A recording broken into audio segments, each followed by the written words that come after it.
पुणे राज्याची सांस्कृतिक राजधानी तर नागपूर ही उपराजधानी आहे। मात्र खुनाच्या घटनांमुळे ही दोन शहरं हादरून गेली आहेत। प्रेम प्रकरणातून 3 हत्या झाल्यात। नेमकं काय घडलंय जाणून घेऊया।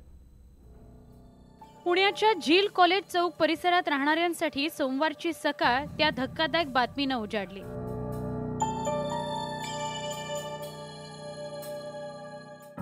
या परिसरातल्या अप्पा हाइट्स इमारतीत राहणाऱ्या सोनाली भिंगार दिवे या इंजिनिअरिंगच्या तरुणीची हत्या करण्यात आली होती। ज्याच्यावर जीव ओवाळून टाकला त्याच प्रियकराने तिचा अत्यंत निर्दयीपणे खून केला। गेल्या 5 वर्षांपासून सोनालीचे सोमेश घोडकेशी प्रेमसंबंध होते। मात्र लग्नावरून त्यांच्यात वाद सुरू होता।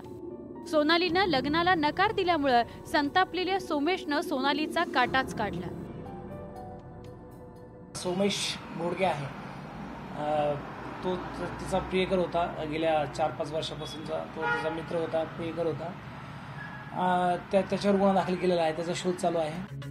सांस्कृतिक राजधानीप्रमाणे राज्याची उपराजधानीही खुनाच्या घटनेने हादरून गेली आहे। नागपूर महानगरपालिकेत स्वच्छता कर्मचारी असलेल्या राहुल तुर्केलची प्रेमसंबंधातून हत्या करण्यात आली आहे। राहुलच्या पत्नीशी आरोपी रितेशचे प्रेमसंबंध होते आणि त्यातूनच ही हत्या घडली। तर जो डिसीज्ड व्यक्ती आहे तो एक बाहेरचा माणूस आहे, जो तो घरचा मालिक आहे, त्यांचे मुलगाचे मित्र आहे। तर जो वाद होते एक लव्ह अफेअरचा वाद होते ह्यामध्ये आणि त्यामुळे हा मर्डर झाला। राहुलची हत्या करण्यापूर्वी रितेशने घरात पूजा केली होती। या पार्श्वभूमीवर राहुलच्या हत्येमागे आणखी काही कारण तर नाही ना, याचाही पोलीस तपास करतायत। पुणे आणि नागपुरात अलीकडच्या काळात वाढलेल्या गुन्हेगारीमुळे पोलिसांच्या कार्यक्षमतेवर मात्र नक्कीच प्रश्नचिन्ह निर्माण झालंय।